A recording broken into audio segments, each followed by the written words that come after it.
Welcome to syGlass Academy. Today we will use the tracing tool to identify components in a field of neurons. The tracing tool is represented by a tree graph in the toolbar. Minimizing the toolbar will help to switch node types later on. Tracing will place a dot atop your controller.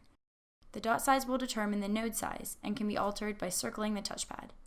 Choose a node type to decipher between different components in the project. Pull the trigger to place a node. The nodes will connect as you place them. The node type and size can be changed in a current trace and will blend together. Toggle visibility off and back on to end a trace by clicking the touchpad. Press and hold the touchpad until a red cross appears to toggle the eraser. Delete individual nodes by clicking the trigger. Delete multiple nodes by pressing and holding the trigger while dragging across the trace. Enable Assisted Tracing magnifies the data with a patch and helps to trace the objects. The patch size can be adjusted in the tool settings.